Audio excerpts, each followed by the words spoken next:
రోజుకో స్తోత్రం ఛానల్‌కి స్వాగతం, సుస్వాగతం.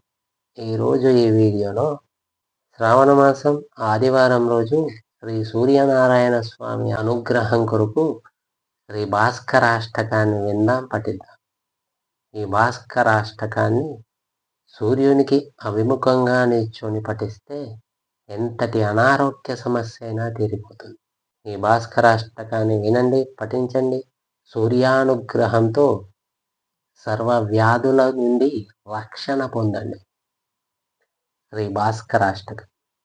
శ్రీపద్మినీశమరుణోజ్వలకాంతిమంతం మౌనీంద్రవృందసురవందితపాదపద్మం నీరేజసంభవ ముకుంద శివస్వరూపం శ్రీభాస్కరం భువనబాంధవమాశ్రయామి. మార్తాండమీశమఖిలాత్మకమంశుమంతా మానందరూపమణిమాదికసిద్ధిదం చ అద్యంతమద్యరహితం చ శివప్రదం త్వాం శ్రీభాస్కరం నతజనాశ్రయమాశ్రయామి. సప్తాశ్వమభ్రమణిమాశ్రితపారిజాతం జాంబూనదామమతి నిర్మలదృష్టిదం చ దివ్యాంబరాభరణభూషితచారుమూర్తిం శ్రీభాస్కరం గ్రహణాధిపమాశ్రయామి. పాపార్తిరోగభయదుఃఖహరం శరణ్యం సంసారగాఢతమసాగరతారకం చ హంసాత్మకం నిగమవేద్యమహస్కరం త్వాం శ్రీభాస్కరం కమలబాంధవమాశ్రయామి.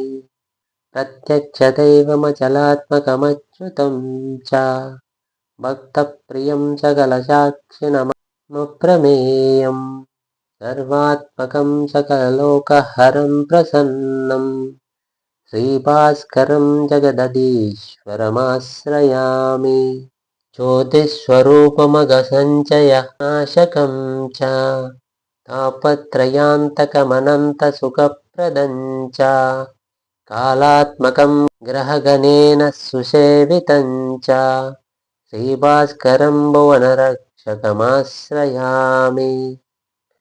సృష్టిస్థితిప్రళయకారణమీశ్వరం చ దృష్టిప్రదం పరమతుష్టిదమాశ్రితానాం ఇష్టార్థదం సకలకష్టనివారకం చ శ్రీభాస్కరం మృగపతేశ్వరమాశ్రయామి.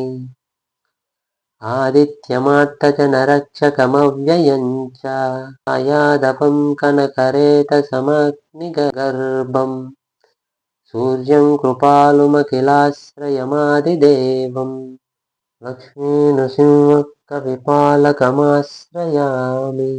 శ్రీభాస్కరాష్టకమిదం పరమం పవిత్రం యత్ర శ్రుతం చ పఠితం సతతం స్మృతం చ తత్ర స్థిరాని కమలాప్తకృపావిలాసై దీర్ఘాయురర్ధబలవీర్యసుతాధికాని